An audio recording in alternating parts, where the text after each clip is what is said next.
Hello, and welcome to My Unknown Adventure.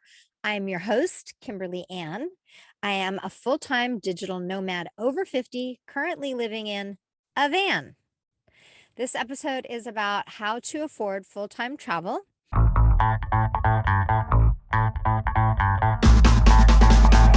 And there's so much information, it's going to run a little bit long, but I know it's a huge question.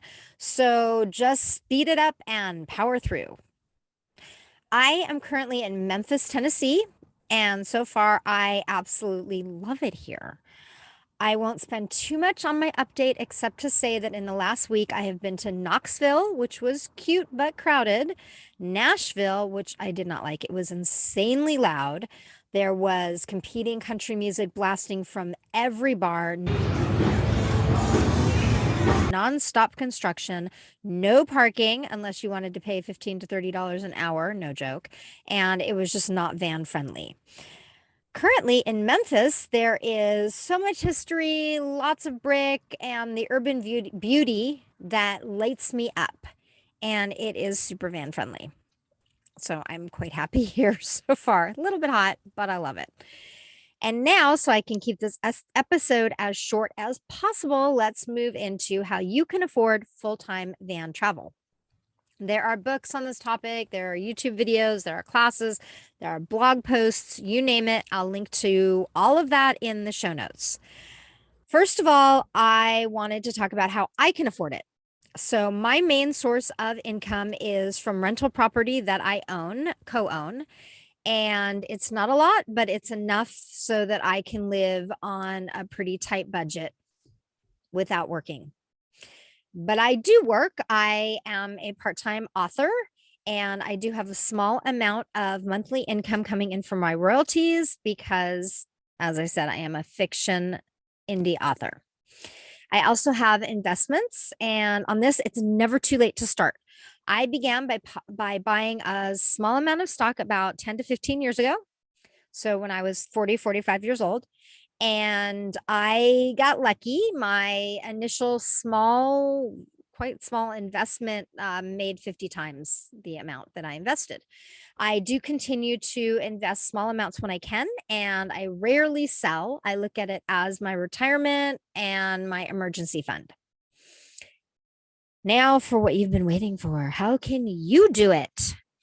So the weird fact that most people don't know, but all full-time travelers do know, is that it's actually cheaper to travel full-time than it is to live in an apartment or a house. Now, I'm not saying like living in, or traveling in Paris, staying at an expensive resort, but budget traveling, staying at places that are affordable and countries that are affordable, lots and lots and living in a van, lots and lots of ways to do it.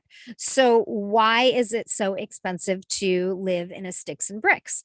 Well, if you live in a stationary town with a car, you have your rent or your mortgage, you have your property taxes if you own, and you have upkeep if you own. If you have a car, you have car payments, you have insurance, you have parking, you have registration, and you have your gas. So if you own, and sometimes even if you rent, you can make your property work for you and still travel full time by using Airbnb to Airbnb it or rent it out. Those are a couple options. And I actually know people who are doing that and quite successful. When I lived in a brick and mortar, I went to the chiropractor weekly, obviously my choice, but it did add up. I lived in a very expensive area of California, so things were above market value. Food was 3 times as much as I've seen it anywhere else. Gas was twice as much because California has extra taxes. And even my dog's pet insurance was twice as much as it is in Texas, for example. I did go to Circus Center for fitness and 2 to 3 times a week, and that was $500 a month. So you get the picture. And I remember when I was getting ready to move into my van, and some guy in a Facebook group said, if you're going to live this lifestyle, if you're going to go into this lifestyle thinking that you can save money, you won't. It's more expensive to live in a van. And I asked him, where do you live, or where did you live? And he said, San Francisco in a flat with 5 roommates. Now, the only way that I can think that he pays more to live in a van is that maybe he travels a lot and pays more in gas than he paid in rent. And maybe he eats out exclusively when he used to cook. But in my experience, it does not cost more, not even close. So, as I stated in a previous episode, my overhead used to be $10,000 a month. After COVID hit, I got it down to $5,000 a month. And now I live on $2,000 a month. As all of us will tell you, the two most expensive things when it comes to full-time travel or part-time travel or any travel are accommodations and airfare. But there are ways to mitigate both. And I'm going to talk about how you can make money on the road first. So you can ask your job if you can go remote. My friend Rebecca did this and they said yes. And she is now a full-time digital nomad. She was able to save enough money in the last year of working to quit her job, and she is moving to Thailand. And there, number two, there are remote jobs to be had, such as teaching English online. My friend Jen does this, and she lives in Cambodia. I interviewed her on another podcast, and I'll link that below. You can do a program like Workaway or Woofing. My friend Jay has done Workaway with her husband all over the world, and you don't have to be in your 20s to take advantage of these. She's in her 50s, like me. There are also specific programs in certain countries, like in Spain, I have a link below, where they will pay for your room and board if you work a certain number of hours a week teaching English in person. There are also au pair jobs, and I know several people who started traveling that way. And I'll link below to a book that lists like every remote job you could ever think of by category and some other resources.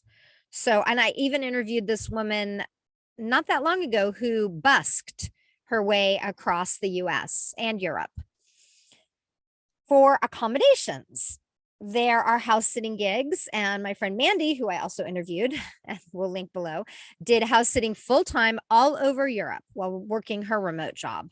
My friend Ashley lives in hotels full-time on $2,000 a month, including her food and airfare, and she teaches others how to do the same with her travel course. Again, linking below. You can live in an RV, a van, an SUV, or even a car. It's possible. There's a girl who lives full-time in her Prius and loves it. And I met somebody on the road actually in Sedona that lives in her Prius, and she loves it. And she was in her 60s and was amazing. So moving on to airfare. There are travel hacking with credit cards, so you don't have to pay for flights. There's cheap flights, like Mandy once got an $8 flight to Poland. She was already in Europe by checking out the same day deals and finding one to a city she'd never heard of. And she went and she loved it. I'm sure you're getting the picture by now. The point is, if you want this lifestyle, you can have it. For me, the hardest part was making the decision to do it. That was the hardest part. And then the second hardest part was getting rid of all my stuff. But the truth is that if you want it badly enough, you will find a way. And I really hope that you do, because I've never been happier.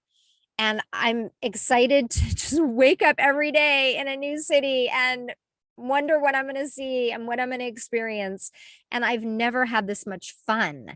So, quick fun fact, because apparently I spoke quicker than I thought I would, is that years ago, I did some whatever I don't know, Artist Way or some program. And there was a question, what do you do for fun? And I didn't have an answer. I worked all the time. I worked, 60 plus hours a week, weekends all the time. And I could not think of anything that I did that was fun. And I could say that was sad, but it was my choice. And I also didn't realize it because it was just, I had been doing it for so long. I was just in this workaholic mode. And when I stopped doing it, I realized all the fun that I'd been missing out on. And now today I just walked around Memphis for hours and hours. And that was so much fun for me. And everyone's idea of fun is going to look different. Sometimes my fun is playing video game. Oftentimes my fun is playing a video game, which I did do when I worked all those hours, but not enough.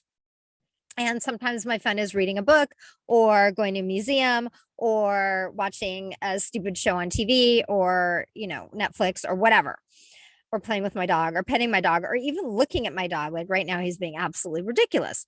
So fun comes in all shapes and sizes, but I was not having fun on a regular basis. And this lifestyle has afforded me to do that. And I love to travel. It's my number one passion. And I'm super, super excited to be able to do this full time. And I'm super excited to be able to show you guys how you can do it full time too, if you want to. So thanks for listening. Thanks for being here. If you liked this episode or enjoy this, please, please, please give me a 5-star review or a thumbs up or whatever you're listening to this on or watching this on. If it's YouTube, I would really appreciate it if you'd subscribe to my channel. I have hardly any subscribers, but they're growing every week. So I'm really excited about that. And also on my podcast, I have one subscriber. That's fine. I'd rather have a review, like a 5-star review, or have you share this with somebody that you think will benefit from it or something like that. That would light up my day. So I'm really, really, really grateful that you're here. I'm really excited to be doing this again. And I'm going to post all those links and everything, all tons of information in the show notes. I do have a resources page on my website where I have a lot of this information as well. I'll post that. And maybe Jakey will make an appearance and maybe not. I think I'm just going to turn the camera so everybody can see how cute he is. Say hi, say hi, say hi. Thank you. He's stopping the computer for me now. Have a great day. Bye.